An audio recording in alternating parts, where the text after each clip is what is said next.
오늘 본문 말씀을 통해서 참 좋으신 하나님 라는 제목으로 말씀을 전해드립니다. 좋으신 하나님 찬양 한번 다시 해요. 여러분, 하나님이 좋으신 하나님이심을 여러분 마음에 믿어요? 하나님이 좋으신 하나님, 나에게 가장 좋은 것을 주시고 좋은 길로 인도해 주시는 하나님인 줄 믿어요? 네, 그러면 이 하나님을 늘 이렇게 이번 주 중에 계속 이렇게 찬양하면서 지내보세요.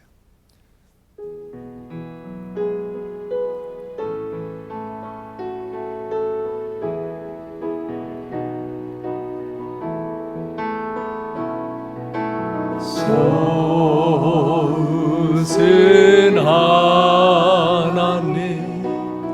좋으신 하나님, 참 좋으신 나의 하나님,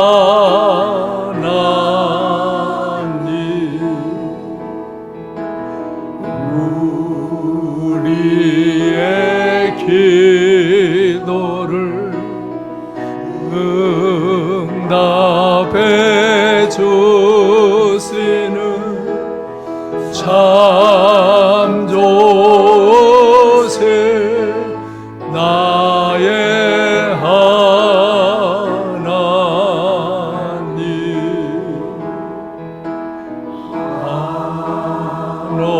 한없는 축복을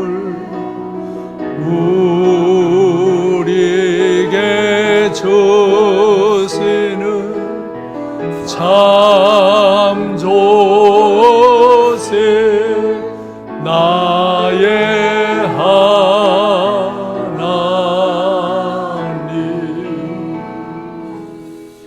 아멘. 그래요. 하나님이 참 좋으신 하나님이에요. 우리에게 가장 좋은 것을 주시는 하나님. 때로 사람들은 삶의 순간 속에서 막 아파하고 힘들어하고 하나님이 어디 계신가? 하나님이 왜 안 도와주시는가? 하나님이 정말 좋은 분이신가? 여러 가지 갈등 어린 마음을 갖기도 해요. 그러나 하나님은 참 좋으신 하나님이에요. 하나님의 자녀가 된 우리에게 정말 가장 좋은 것을 베풀어 주시고 좋은 길로 인도해 주시는 하나님이에요. 근데 사람들이 그것을 잘 못 깨닫고 못 느끼고 그 인도함을 잘 못 받고 그래서 이렇게 하나님 품을 떠나기도 해요. 그러면은 또 어떤 해결이 될 건가? 근데 그렇지 않아요. 또 하나님 품을 떠나면 거기 더 공허하고 아프고 힘든 것들이 있어요. 여러분, 돈이 없어서 뭐 건강이 안 좋아서 어떤 사업이 잘 안 돼서 뭐 그것 때문에 하나님을 떠난다고 더 좋은 일이 되지 않아요. 어떤 사람은 또 돈이 있고 뭐가 성공을 하고 뭐가 잘 되어서 또 다른 것들을 즐기려고 다른 것을 누리려고 하나님 품을 떠나는데 가보면 그곳이 결코 그렇게 아름답고 행복한 곳이 아니에요. 세상에서 가난하고 힘들고 어려운 사람들만이 막 괴로워하고 자살하는 게 아니에요. 더 잘 살고 발전했고 배부르고 더 풍성한 사회인데 그곳에서 하나님을 잃어버린 사람들의 마음은 메꿀 수 없는 공허함으로 자살하는 사람이 더 많아요. 부자 나라에 자살하는 사람이 많고요. 부자 나라에 마약을 먹는 사람들이 훨씬 많아요. 가난하고 어렵고 힘들어도 이렇게 잘못되는 사람들도 있고, 너무 좋고 잘 돼도 잘못 사람도 있어요. 이건 뭐냐면 사람이 하나님의 품을 떠나면 삶이 고통해요. 삶이 고통해요. 그래서 세상 사람들이 고통하는 거예요. 하나님의 품 안에 들어있는 사람들은 그 은혜 안에서 그런 모든 걸 다스리고 극복하면서 그 좋으신 하나님, 참 좋으신 하나님의 은혜 안에서 감사하며 살 수 있는 힘이 있어요. 마태복음 7장 7절로 11절 말씀은 우리가 정말 많이 듣는 말씀이에요. 구하라, 찾으라, 두드려라. 그러면 너희에게 줄 것이고, 너희가 또 좋은 걸 받을 것이고, 또 그걸 찾아낼 것이고, 또 닫혀진 것들이 열릴 것이다. 그러므로 하나님께 구하라, 기도해라. 그래서 하나님의 인도하심과 하나님의 사랑 안에서 살아라 하는 거예요. 너희 중에도 누가 아들이 떡을 달라 하는데 돌을 주고, 생선을 달라 하는데 뱀을 줄 사람이 있느냐? 너희가 육신의 아버지일지라도, 때로 우리에게 악함과 부족함이 있는 아버지일지라도 자식에게 좋은 걸 주려고 하지 않느냐? 그런데 하늘에 계신 너희 아버지께서 구하는 자에게 좋은 것을 주시지 않겠느냐? 하나님의 자녀가 된 백성들, 그들에게 하나님 아버지는 좋은 것을 주시고자 한다. 더구나 그 하나님 아버지를 기억하고 그 하나님 아버지의 품에 거하며 하나님께 구하면 하나님은 좋은 것을 주신다. 다 같이 좋은 것을 주시는 하나님,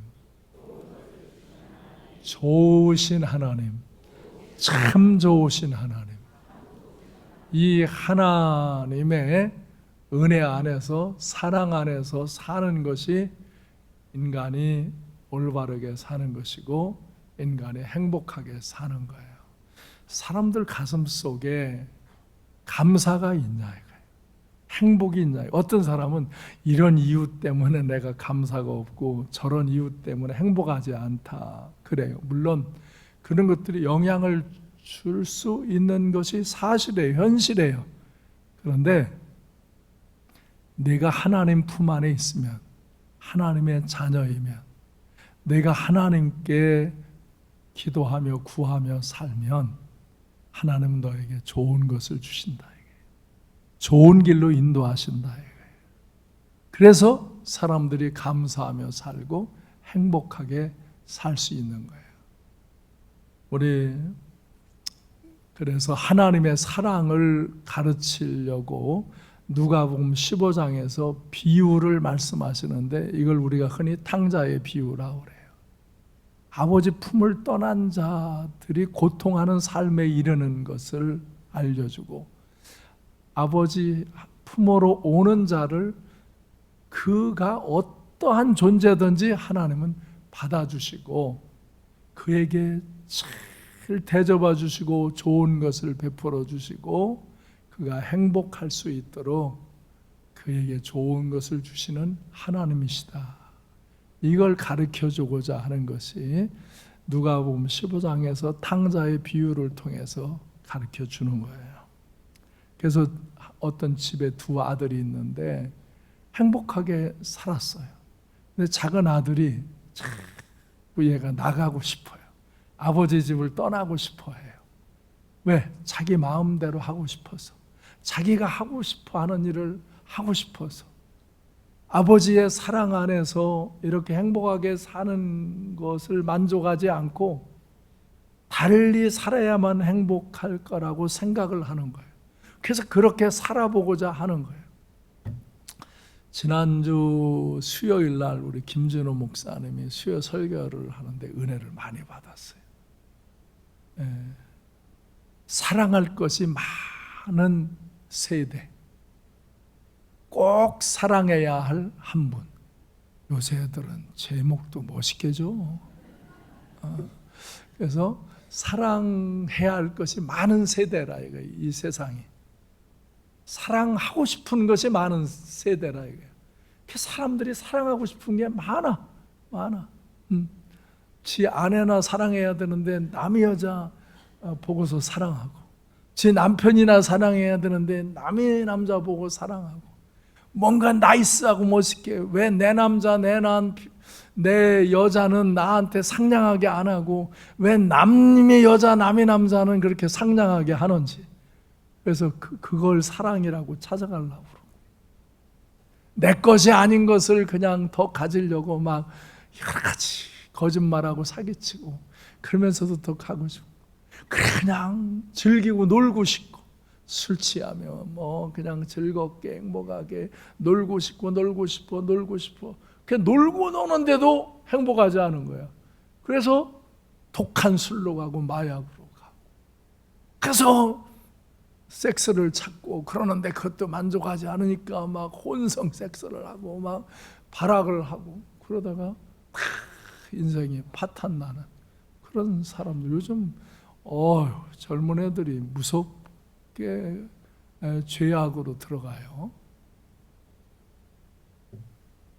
요새는 그냥 이 핸드폰, 뭐 SNS, 카톡 그거 하면서 그냥 전 세계를 막 움직여가고, 그리고 거기다 욕지거리하고 그냥 막 공격하고 막 그러면서 희열을 느끼고, 그런 것들. 게임을 하면 우리 손자도 하는 거 보니까 안 보고 하더라고요. 이렇게 안 보고. 나는 그거 더듬더듬 하라고 해도 힘들 것 같아. 즐길 게 너무 많아. 하고 싶은 게 너무 많아. 그래서 사람들이 하나님 품을 자꾸 떠나는 거예요. 하고 싶은 게 너무 많아서, 사랑해야 할 게 너무 많아서, 좋아할 게 너무 많아서. 근데 가보면 별것 아니야. 나중에 보면 허망한 것들이 너무 많고, 자기 인생의 소비이고, 또 오히려 어둠이고 아픔이고 고통이 오는 삶의 자리로 가요. 사람들이 하나님의 품을 떠난 인생은, 하나님과의 관계를 상실한 인생은 고통이에요. 그래서 이 탕자도 자기 분깃을 달라고 그래서 나가서 사는 거야.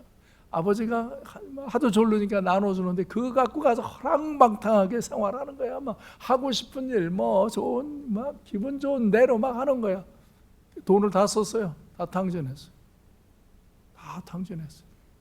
근데 또 그때 흉년이 들었어요. 그래서 아주 궁핍한 생활을 해요. 그러니까 정상적인 생활을 다 상실하고 남의 집 종이 돼요. 세상의 종이 되는 거예요. 남의 집 종이 되어서 돼지 키우는데 그 쥐염 열매 돼지 주는 먹이, 그것도 먹을 게 없는 흉년에 처하면서 이 사람이 생각하는 거예요. 야, 우리 아버지 집에는 품꾼도 풍족한데 내가 여기서 줄여 죽겠구나. 야, 돌이키자. 아버지께로 일어나 가자. 아버지 집으로 가자. 이 생각이 나는 거예요. 17절에 보면 이에 스스로 돌이켜 이르되 내 아버지에게는 양식이 풍족한 품꾼이 얼마나 많은가. 나는 여기서 줄여 죽는구나. 일어나 아버지께로 가자. 돌아가자. 내가 아들의 자격으로는 갈 수 없지만 품꾼으로라도 가자. 그렇게 생각을 하면서 이제 아버지 집으로 돌아가고자 하는 거예요. 그래서 17절, 18절에서 그렇게 생각해요. 돌아가야 되겠다. 뉘우쳐요. 회개하는 거예요. 그리고 20절에 보면 일어나서 아버지께로 가요. 아버지께로 가. 이게 중요한 거예요. 인생을 살아가면서 돌이킬 줄 아는 사람들, 회개할 줄 아는 사람들, 새로워질 줄 아는 사람, 참 이게 보배예요. 여러분 중에도 오늘 여러분의 생각을 바꾸고 마음을 바꾸고 여러분의 삶을 다시금 정리하면서 돌이키면, 아버지 품으로 들어가면 은혜 안에 들어갈 수 있는데, 그걸 또 결단하지 못하고 돌이키지 못하면 또 그냥 치지고 볶고 고통하고 괴로워하고, 그러면서도 그게 하나님의 어떤 그냥 관계 속에서 자기가 거하는 것처럼 착각하고, 어떤 이는 그냥 이렇게 사는 게 인생이라고 생각하고, 어떤 이는 그것이 정당하다고 생각하고 더 제 가운데로 머물러 있어요. 그 마음이 고통하냐? 고통하냐? 정말 행복하냐? 감사하냐? 불평하냐? 간단한 걸로 사람의 마음이 갈려요. 근데 사람들은 그런 아픔과 고통과 공허함 속에서, 죄 가운데서 돌이킬 줄을 몰라요. 참 인간 어리석은 사람들이 많아요. 돌이킬 줄을 몰라요.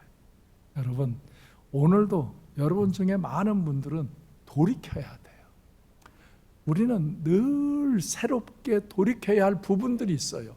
작은 부분이 있고 큰 부분이 있어요. 돌이켜서 새로움 가운데로, 아버지의 품 가운데로, 아버지의 은혜 가운데로 나아가는 시간을 가져야 돼요. 결단하고 일어나야 돼요. 결단하고 돌아가야 돼요. 그러면요, 아버지는 기다리고 있어요. 그리고 멀리서 아들이 오는데도 그게 보이는 거예요. 그래, 그를 보고 측은히 여기고 달려가요. 올 때까지 기다리게 그냥 달려가서 맞이하고 안고 입을 맞추고 사랑을 표현해줘. 그 아들은 나는 품꾼으로 그냥 받아달라고 그럴 수밖에 없는 모습이지만, 아버지는 그 자식을 그냥 아들로 받아들여요. 아들로 받아들여요. 그리고는 정말 그 아들을 위해서 종들에게 제일 좋은 옷을 내어다 입히고 손에 가락지를 끼워주고 발에 신을 신기라. 다 흐트러진 그의 모습을 다시금 가다듬어 주는 거예요. 제일 좋은 옷을 입히고 가락지를 끼워주고 발에 신을 신고 자녀의 신분을 회복시키는 거예요. 신을 신고. 어떤 죄를 졌어도, 어떤 연약한 모습이 있어도 아버지께로 돌아오면 아버지는 그를 용납하셔요. 근데 어리석은 사람들, 여기도 큰 형 같은 어리석은 사람은 그 아들, 둘째 아들을 반겨주고 사랑해주고 그런 걸 비난해요. 죄를 졌는데, 그렇게 다 허랑방탕이 다 했는데 왜 또 받아주십니까? 사람들은 자기에 대해서는, 자기 자신에 대해서는 그냥 아주 넉넉하고, 남에 대해서는 아주 까다로운 사람들이 있고요.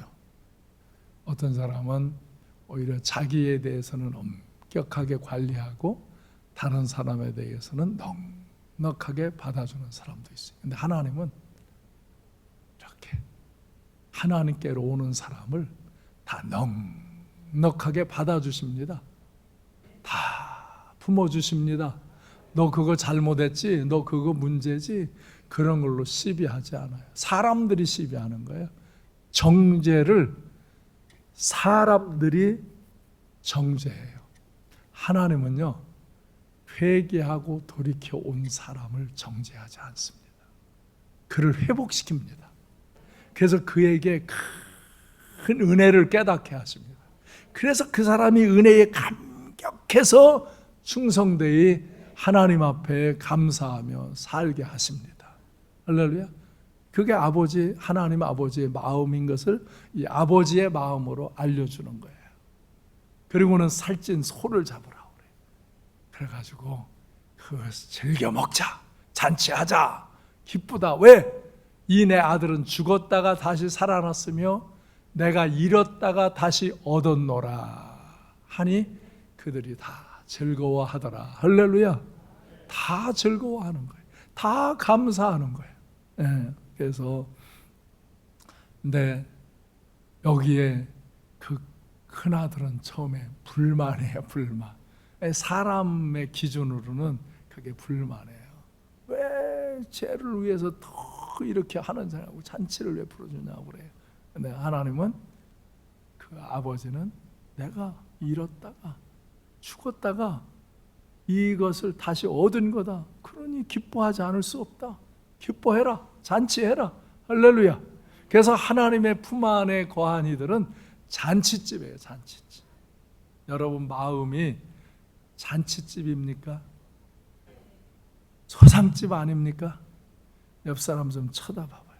초상집같이 생긴 사람, 교회 와서도 초상집같이 하고 있는 사람이 있고, 잔치집인 사람이 있어요. 잔치, 심령이 하나님 품 안에 거하는 사람은요, 심령이 잔치집입니다. 네, 잔치집이에요. 그래서 왜? 우리는 하나님 앞에 용서와 사랑을 받고 은혜를 입고 하나님을 예배하러 온 사람들이에요. 교회는 잔치집이에요. 교회는 잔치집이어야 돼. 그런데 교회를 초상집으로 만들면 안 되는 거예요. 교회는 잔치집이에요. 하나님의 품에 들어온 사람들, 하나님의 은혜를 입은 사람들, 다 죄를 용서받은 사람들. 할렐루야. 그래서 우리는 이 하나님 아버지 품 안에서 잔치하는 그런 인생을 사는 거예요. 그래서 우리가 하나님 앞에서 이 돌이키는 것, 늘 새로워지는 것, 그게 중요한 거예요. 하나님 아버지께로 다시 늘 돌이켜 가는 것, 그게요, 작은 것들도 수시로 돌이켜서 우리는 하나님 아버지 품으로 들어가려는 그런 의지를 가져야 되고, 또 큰 것들도 돌이켜서 하나님 품으로 들어가는 의지를 가져야 되고, 그러면서 하나님께 기도하는 거예요. 그러니까 하나님께 기도하는 거예요. 하나님은 하나님의 자녀들에게 기도하라고 하는 것은 하나님을 인정하고 하나님을 믿고 하나님과의 관계를 잘 요청하고 유지하라는 거예요. 그러면 하나님은 너희에게 좋은 것을 주신다. 너의 부모가 좋은 것을 자식에게 주려는 것보다도 더 좋은 걸 주시는 아버지시다. 그걸 알려주는 거예요. 요즘 자식들이 속을 많이 썩여요. 부모들. 우리 아들, 딸 자식도 속 썩일 때가 있고, 여러분 자식들도 속 썩일 때가 있죠? 말도 못하죠? 잘하는 아이들도 있죠. 잘하는 아이들도 있어요. 근데 많은 자식들이 속을 썩여, 부모 속을 썩여. 근데 어느 정도가 아니라 아주 부모를 대적하고 거슬리고 고질적으로 속을 썩이는 자식들이 있어요. 참 부모의 가슴이 아파요. 저 자식이 왜 저렇게 속을 썩일까? 내가 저놈을 위해서 진짜 어떻게 희생하고 헌신하며 키우고 가르치고 저랬는데 부모들 마음이 미어지는 게 자식 때문에 그런 경우들이 많아요. 근데요, 여러분 그때 원망하지 말고 거기에 투정하지 말고 그 자녀를 위해서 하나님께 간구해요. 기도해요. 요즘은요, 부모들이 우리 옛날 부모들 세대, 우리 여기도 우리 장로님, 권사님 세대 정말 신실하게 열정으로 주님을 믿은 분들이 많거든요. 근데 문제는요, 그 부모들이 자녀를 그렇게 믿음으로 가르치지 않아요. 이 부모가 타락한 거예요. 부모가 적절하게 적당하게 믿는 걸 놔두고 그렇게 사는 게 지혜인 것처럼 생각하고 자기들이 하나님 앞에 승리로운 신앙생활을 못하니까 자식에게 그런 승리로운 신앙생활을 하는 것을 강권해 주질 못해요. 그걸 어릴 때부터 철저하게 가르치질 못해요. 올해가 저는 숨유치원을 하는데 저는 교육을 돈 벌라고 하는 게 아니에요. 교회에서 다 돈을 대줘가며 하는 거예요. 도와줘야 해야 돼. 근데 왜 하냐? 그 어릴 때부터 하나님의 사상이 심겨진 사람으로 만드는 것이 가장 중요해요. 그래서 우리 교회 교인들 자녀를 그렇게 키워주려고 이렇게 유치원을 하고 방과후 학교를 하는 거예요. 근데 부모들 중에 그렇지 않은 사람이 너무 많아졌어요. 제가 볼 때 자기 자녀를 정말 믿음으로 신앙으로 키우려고 헌신하는 사람들이 소수예요. 지금도 있어요. 근데 그런 사람은 소수고 대개 적당히 키우려고 그래요. 신앙생활도 철저하게 하는 것을 안 하려고 그러고 적당히 하게 하려고 그래요. 그러다가 아이들이 하나님의 품을 떠난 뒤에 후회하고 그래요. 근데 자녀들이 여러분 중에도 자녀가 여러분의 마음에 맞지 않는 또 하나님 앞에 합당하지 않는 삶을 사는 아이들이 있을 때요, 여러분이 금식하며 철야하며 눈물을 흘리며 기도하셔야 되는 거예요. 그 자녀들이 여러분이 돈 몇 푼 벌어서 뭐 주고 뭐 조금 일고 싸주고 뭐 하고 이런 거로 자라는 부모라고 생각하시면서 맞추면 안 돼요. 여러분 자녀가 빗나가 있으면요, 그 자녀를 위해서 하나님께 기도하세요. 하나님이 걔에게 가장 좋은 길을 열어주시기를, 가장 좋은 길로 인도해 주시기를. 부모도 어떻게 할 수가 없어요. 부모도. 그래서 그 자녀를 위해서 부모가 기도하면 육신의 부모가 하지 못하는 것을 우리 하나님 아버지가 그 자녀에게 좋은 것을 베풀어 주셔요. 그래서 눈물의 기도에 자식은 망하지 않는다는 거예요. 그 하나님 앞에 하나님이 정말 좋으신 분이세요. 우리가 할 수 없는 일도 하나님이 우리가 하나님께 구하면 하나님께서 좋은 걸 인도해 주신다. 사람의 모든 인생의 문제는 하나님의 품을 떠남으로 문제가 된다는 것을 이 비유 속에서 말씀하시는 거예요. 하나님의 품으로 돌아오면 하나님은 그들을 회복시키시는 거예요. 계속 회복시키시고 하나님의 품 안에서의 행복을 누리게 하시는 거예요. 그래서 우리가 참 좋은 것을 베풀어 주신 하나님을 다시 한번 인식했으면 좋겠어요. 오늘 다 같이 하나님은 참 좋으신 분, 참 좋은 것을 주시는 분, 참 좋은 길을 인도해 주시는 분, 그 하나님이심을 여러분이 깨닫고 더 하나님 품으로 가고 여러분의 가족들을 하나님의 품으로 잘 이끌기 위해서 기도하시기를 바라요.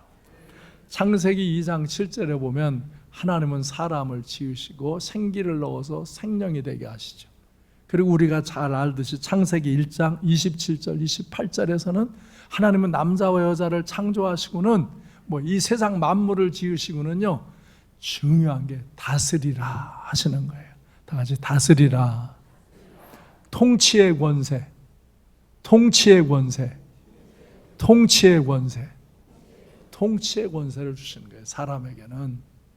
근데 사람이 하나님의 품에 거하지 않으면, 하나님 앞에 기도하며 하나님의 역사를 내 인생에 채우지 못하는 사람들은 통치를 못하는 거예요.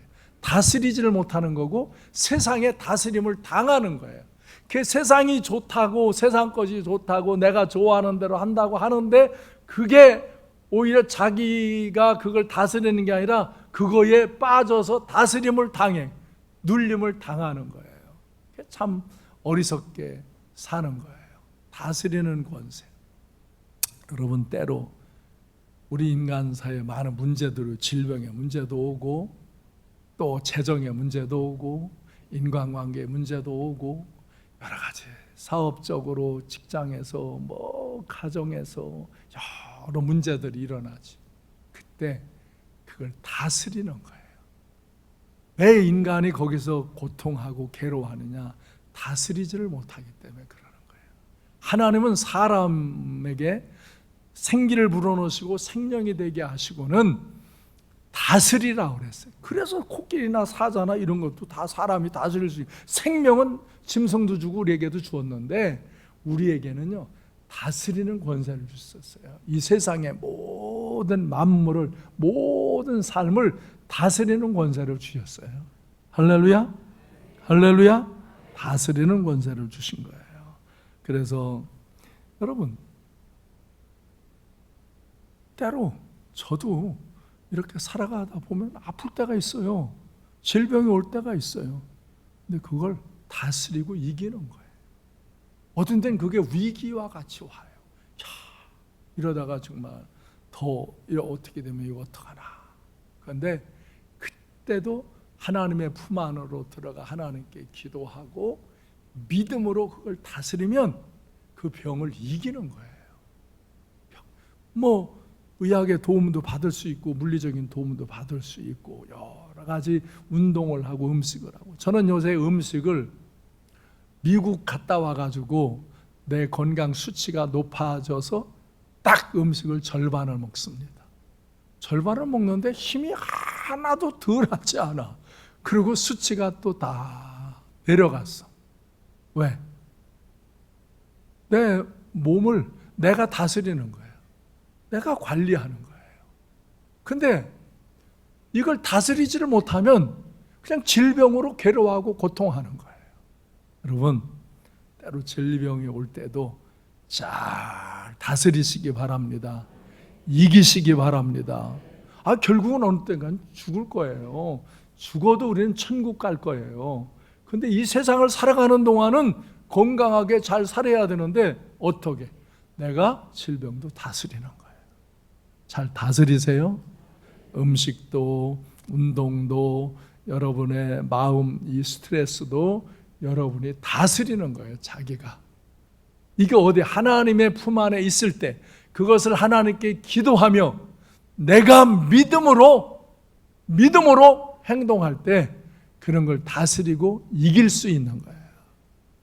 아픔도 좀 있는데도 이기는 사람이 있는 거예요. 조금만 아파도 그 병에 지고 신앙을 떨어먹는 사람들이 있고요.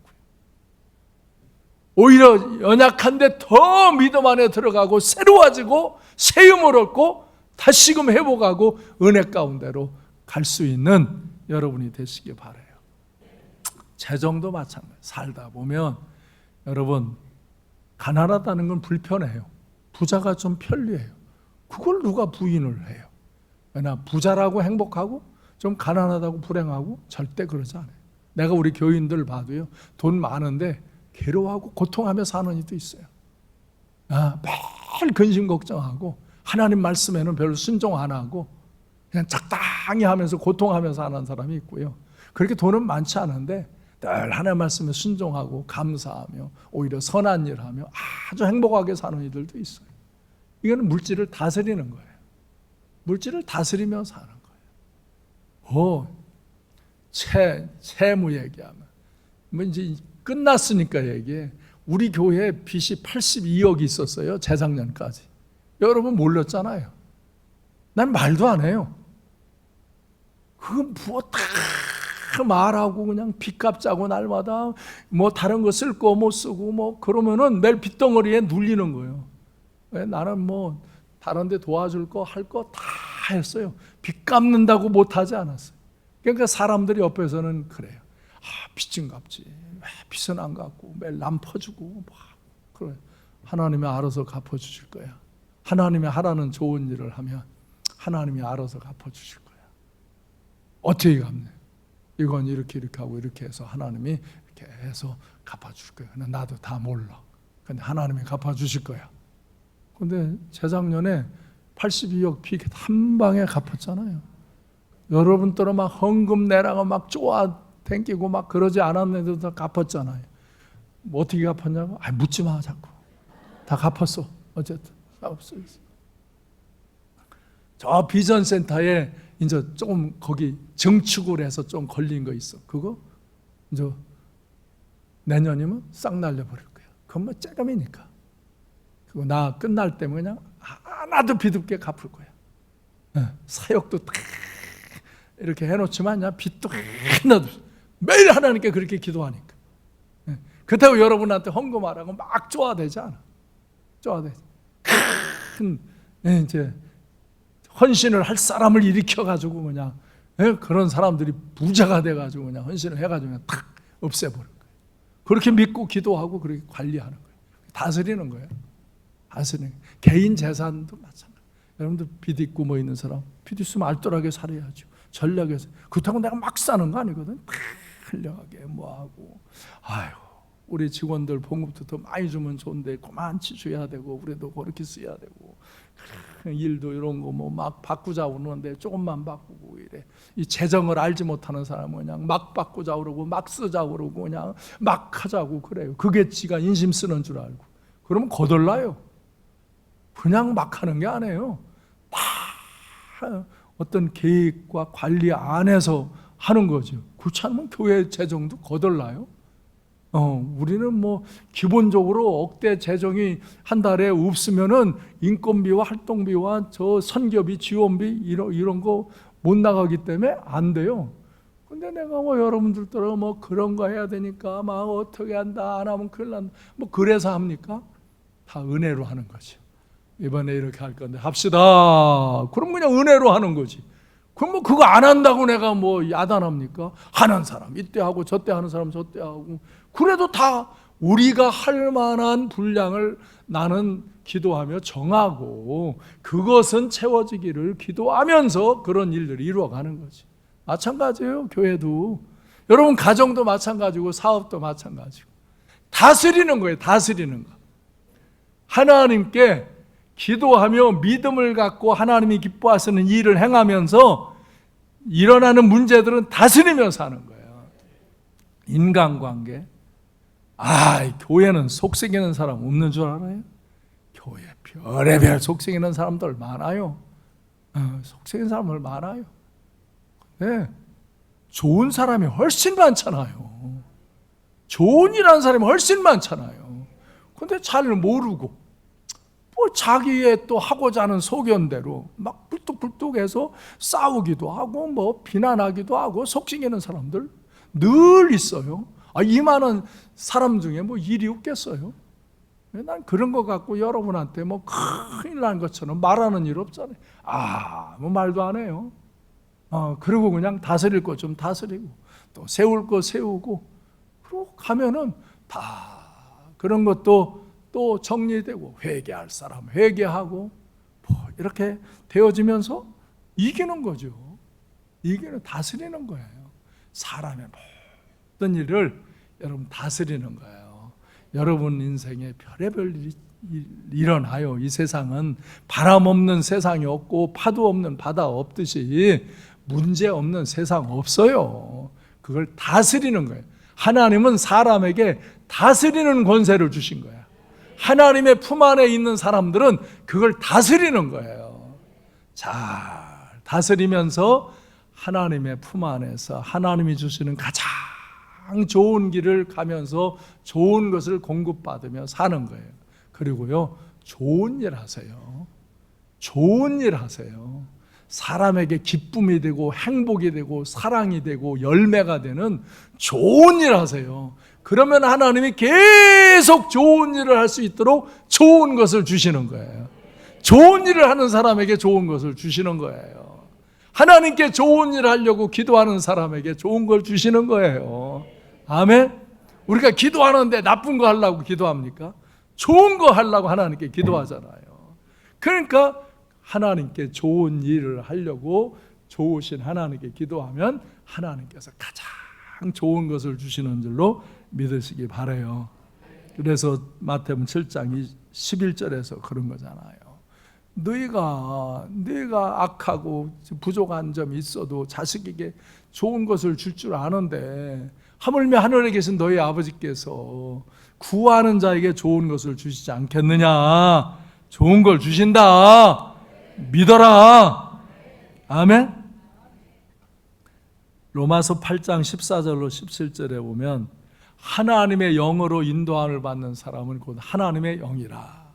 너희는 다시 무소하는 종의 영을 받지 아니하고 양자의 영을 받았으므로 우리가 아빠 아버지라고 부르짖는다. 성령이 친히 우리의 영과 더불어 우리가 하나님의 자녀인 것을 증언하시나니 자녀이면 또한 상속자 곧 하나님의 상속자여 그리스도와 함께한 상속자니 우리가 그와 함께 영광을 받기 위하여 고난도 함께 받아야 할 것이다. 우리가 하나님을 믿으면요, 예수를 믿으면 하나님의 영 성령이 우리 안에 계셔서 그 성령이 우리의 영으로 하나님을 아버지라고 인식하고 부를 수 있게 하신다 이거예요. 그 하나님의 자녀는 하나님의 나라를 상속받는다 이거예요. 주님과 같이 주님도 십자가 지고 희생하시는 그 고난을 통과하며 부활의 영광에 이르시고 하나님 나라 영광의 자리에 가시지 않았느냐. 그것처럼 너도 세상에서 그리스도인이기에 겪어야 할 고난, 그걸 겪어라. 그걸 통과해라. 그러면 그리스도와 함께 부활하고 그리스도와 함께 영광에 이르러 영원한 하나님 나라 천국의 상속자가 된다. 그러니까 영광을 받을 자는 고난도 함께 받아라. 근데 사람들은 영광은 좋아해. 근데 고난은 안 받으려고 그래. 근데 고난 없는 영광은 없어요.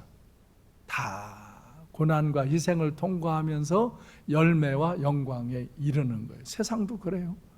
그냥 씨 신고 가꾸지 않았는데 어떻게 열매 있어요? 그런 건 없어요. 근데 많은 사람들이 씨를 신고 가꾸는 것 같은 희생은 안 해. 그냥 입으로는 그냥 천할 것을 다 하는데 실제로 그 사람 생활하는 걸 보면 헌금하는 거, 기도하는 거, 전도하는 거, 봉사하는 거 이런 것들이 별로 없는 사람들이 대부분이에요. 그래서 그 자리에서 그냥 있어요. 그만치 은혜는 입었는데 그 자리에서 있는 사람들이 대부분이에요. 우리는요, 하나님 앞에 이르를 때까지 계속 점진적으로 고난도 함께 받아가며 그 영광도 함께 받아가며 그 하나님 나라를 향해 가는 거예요. 그 하나님 나라 가슴에 있어야 돼. 제가 왜 요새 천국 간증 집회를 계속 하시는 줄 알아요? 여러분에게 천국의 소망을 갖게 하시려고, 그리고 그 영을 받게 하려고. 그래서 우리 교회에 지금 금년에 와서 영이 열려진 사람들이 여러 명 있어요. 지금 천국을 경험하고 환상을 보고 주의 음성을 듣는 사람들이 여러 명이 일어났어요. 왜 일어나죠? 제가 자꾸 거기에 대한 말씀을 하고 그런 실제적인 간증자들을 초청하고, 그러니까 자꾸 듣는 거예요. 사모하는 거예요. 같이 기도하는 거예요. 그럼 그 영에 이르는 거예요. 그래서 여러분이 결국은 천국에 대한 소망이 확실할 때 우리는 행복하지, 감사하지. 그렇죠? 이게 없으면 밋밋해요. 신앙생활이 밋밋해요. 그냥 은혜는 좀 은혜인데 그냥 그래, 세상 그런 거지, 그냥 그래요.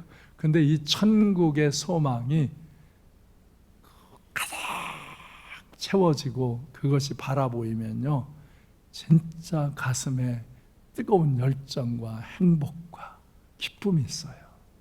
아멘. 그것이 있을 때 우리는 하나님의 품으로 자꾸 들어가는 거예요. 그래서 그곳에서 좋은 것을 자꾸 공급받는 거예요. 여러분의 이 마음이 오늘 하나 돌이켜, 여러분의 삶의 자리에서 여기 있던 거기서 또 돌이켜서 더 하나님의 품으로 더 가까이 들어가는 그런 복된 심령들이 되시기 바랍니다. 그래서 고난도 함께 봐요. 이 하나님의 뜻을 막 선포. 우리 목사는 고난이 뭔 줄 알아요? 내가 하나님의 말씀을 정확하게 선포하면요, 정확하게 막 강력하게 선포하면 나는 고난도 오고 영광도 옵니다. 강력하면 강력한 대로 고난이 더 오고 영광도 더 옵니다. 내가 지난주에 어떤 사람들이 왜 목사님 요새 이 정치 이런 거 엉망인데 이 판가름을 안 하시느냐고 그래서 난 그런 건 안 한다. 내가 무슨 진보냐 보수냐, 뭐 일본에서 뭐 그걸 뭐 오염수를 내보내냐 안 내보내냐, 뭐 고속도로를 이렇게 내냐 저렇게 내냐, 뭐 전쟁에 참여하냐, 그런 것 갖고 나는 강단에서 말하지 않는다. 나는 강단에서 정치를 말하지 않는다. 근데 내가 정치에 관계된 것을 그러면 하나도 말하지 않느냐? 정치에 관계된 데서 하나님을 대적하면 그건 대항을 하는 말씀을 하는 거예요. 근데 사람들은, 어떤 진보적인 사람들은 목사님이 전에는 진보적인 것 같더니 요새 완전히 극보수로 바뀌었다고 그러고, 옛날에는 나더러 보수 사람들이 저 신목사는 완전 진보적이라 저기는 그냥 국회의원이나 시의원이나 다 그냥 민주당만 된다고. 그 부천이 그게 많으니까 또 우리 교회도 교인이니까 도와준 거지, 나는 민주당을 도와준 것도 아니고 뭐 국민의힘을 도와준 것도 아니고 그런 건 없어요. 그런 걸 해본 일도 없고 그런 행사에 가본 일도 없어. 우리 교회 시의원들, 국회의원들이 있어도 나는 그런 정치 행사에 가본 일이 한 번도 없어. 한 번이라도 봤으면 나 한 번도 없어. 정치 행사는 안 갔어. 그래서 막 요청하기도 하죠. 나는 예배 드려달랄 때는 목사니까 가지만 그런 정치 행사하는 데는 안 간다. 그래서 서운해하기도 해요. 그러나 알아요. 그래야 내가 자유롭게 응원을 한다. 근데 작년 재작년에 내가 계속 지금 민주당 정권을 까댔잖아요. 그러니까 사람들이, 민주당 골수분자들이 우리 교회도 있거든. 그러니까 그 사람들이 왜 목사님이 자꾸 민주당을 까냐? 안 해. 나는 하나님의 위배되는 것, 성경에 위배되는 것을 지난 정권이 차별금지법을 만들려고 그러고 동성애를 합법화하려고 그러고 이 코로나 때 예배를 못 드리게 하려고 그러고, 그리고 예배를 드리면 그걸 금지하는데 말 안 들으면 교회를 폐쇄하는 법을 만들자. 이걸 하는 것이 민주당 지금 몇 강성 국회의원들이 하고 그걸 당론으로 정하고 이러니까 그걸 까대는 거예요. 그걸 내가 안 까대면 우리 교회 사람들 중에도 동성애가 좋은 건 줄 알고 그냥 다 할 수 있는 건 줄 알고 차별금지법이 진짜 차별을 금지하는 것인 줄 알고 또 이 코로나 이런 거일 때 다른 데는 다 다녀도 교회는 이렇게 모이니까 예배를 금지하는 것이 합당한 줄 알고 그렇게 안다니까요. 그리고 교회 그렇게 말 안 들으면 교회 폐쇄법을 정하면 행정명령으로 폐쇄법을 내린다는 거예요.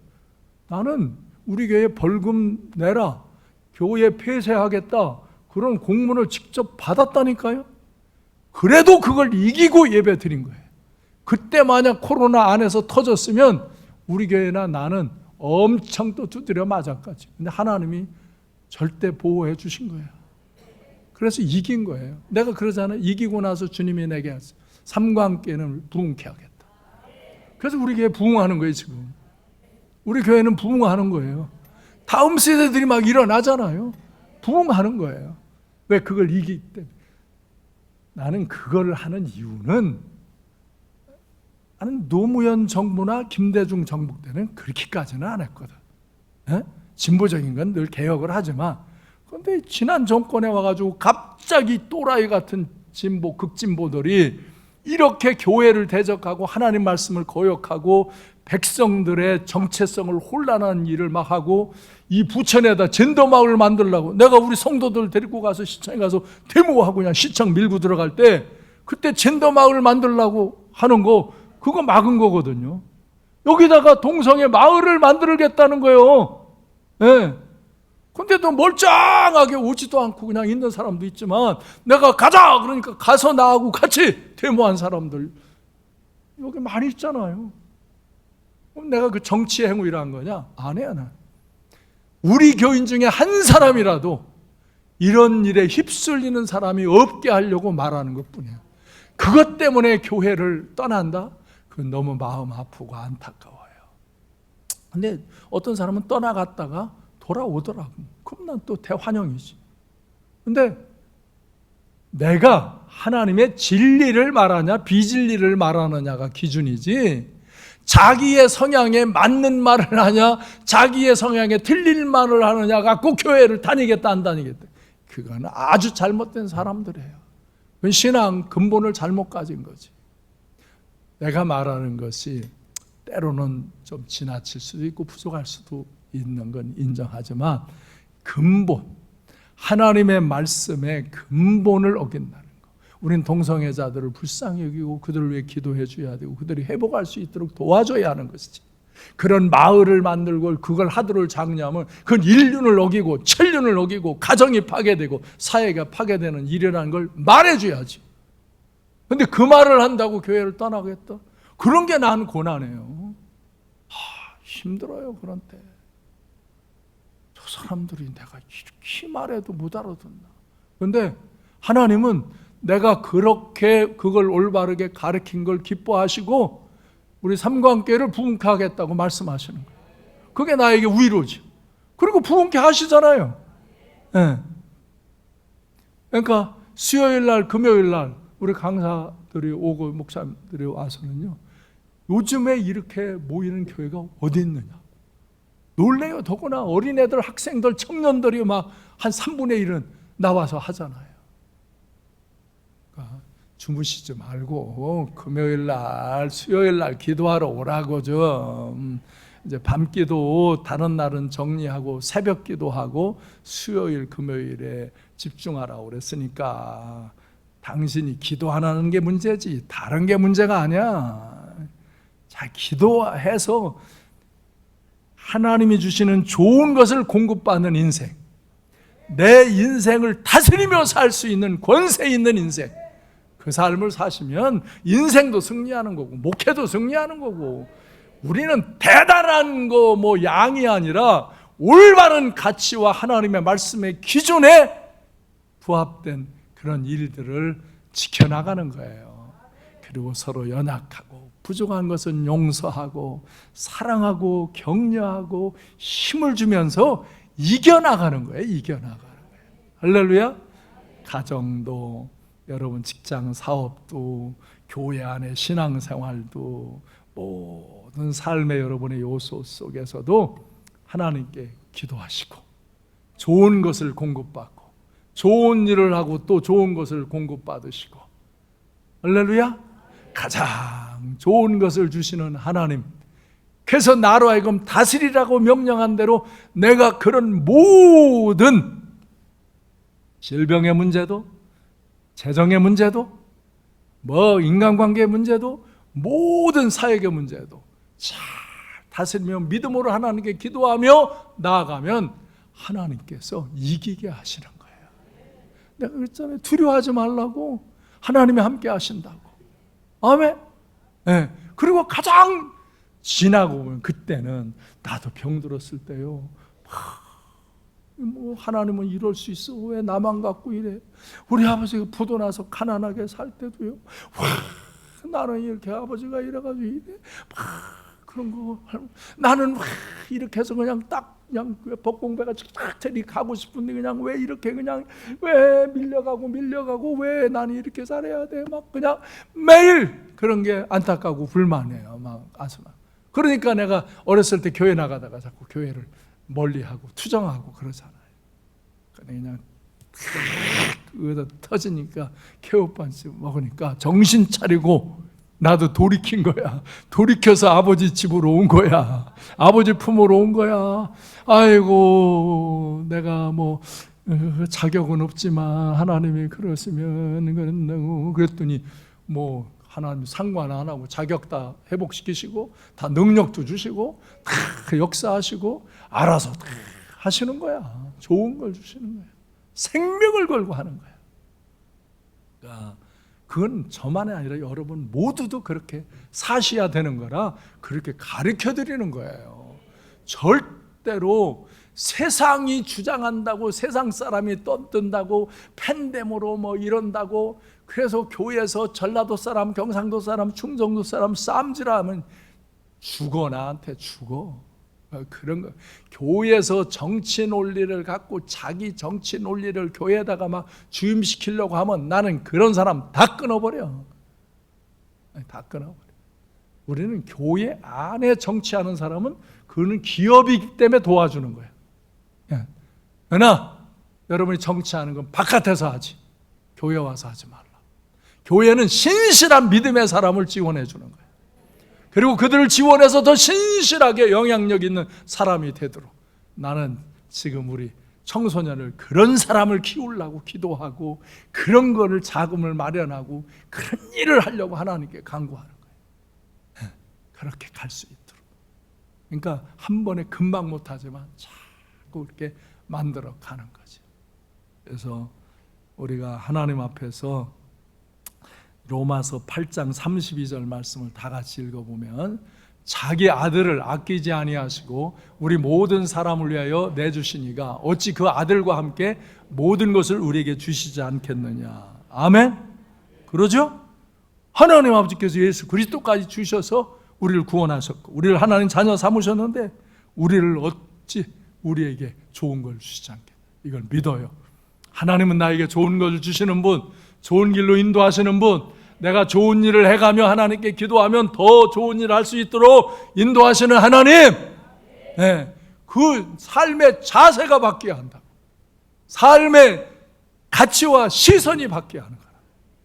그러면 로마서 8장 28절 말씀대로 하나님을 사랑하는 자, 곧 그 뜻대로 부르심을 입은 자들에게 모든 것이 합력하여 선을 이룬다. 그래서 제가 이사야 41장 10절을 제일 처음에 하나님의 음성을 들었고 두 번째 들은 음성이 이 말씀이에요. 하나님을 사랑하는 자, 곧 그 뜻대로 부르심을 입은 자들에게 모든 것이 합력하여 선을 이룬다. 예, 그걸 알았어요. 내가 가난하게 된 것도 내가 가난한 사람을 이해할 수 있도록 한번 들어갔다 나왔고요. 내가 그 죽을 병에 들려서 피를 토하며 고통하고 있던 것도 병든 사람을 이해하는 데 들어갔다 나왔고요. 내가 이런저런 막 모함을 받고 막 힘든 일, 내가 요만치 잘못했는데 이것을 이만치 나쁘게 말해서 내가 망할 것처럼 뒤집어 씌우는 그런 일을 당해도 나중에 보면 그런 일을 다 무너뜨리고 나를 인정받게 하시고 합력하여 선을 이루시는 거예요. 오늘 여러분과 제가 이 하나님의 선하신 은총으로 여기 있는 거예요. 합력하여 선을 이루시는 거예요. 우리를 다듬고 만들어서 여기 있게 하시는 거예요. 그래서 우리는 하나님의 품으로 자꾸 들어가면 들어갈수록 하나님께서 더 좋은 것을 우리에게 베풀어 주시는 거예요. 그래서 로마서 8장 34절에서 누가 우리를 정죄해요? 아무도 정죄 못해. 죽으셨다가 다시 살아나신 그리스도 예수가 하나님 우편에 계시고 우리를 위하여 간구하셔요. 그때 우리가 하나님께 기도하고 주님이 우리를 위하여 중보기도 할 때 가장 좋은 길로 우리를 이끌어 주시는 거예요. 주님은 지금도 우리를 위하여 중보기도 하시는 거예요. 아멘. 그래서 여러분들이 정말 주님의 이름으로 기도하시고 주님의 기도하심을 받아들이면서 참 좋으신 하나님 아버지, 가장 좋은 것을 우리에게 주시는 하나님 아버지, 그 하나님의 품 안에서 행복하게 사시기 바라요. 당자처럼 돌이켜서 아버지 품으로 오는 거예요. 그럼 아버지는 품어주시는 거예요. 우리가 세상에 막 죄악길로 안 갔기 때문에 우린 그런 탕자는 아니지. 그러나 집에 있으면서도 불평하는 큰아들처럼 우리는 때로 그런 하나님의 은혜를 잘 알지 못하고 그렇게 작은 아들을 돌아왔다고 좋아하는 아버지를 원망하고 불평하고 투정하고 그러는 모습들이 우리에게는 없는지, 정말 우리는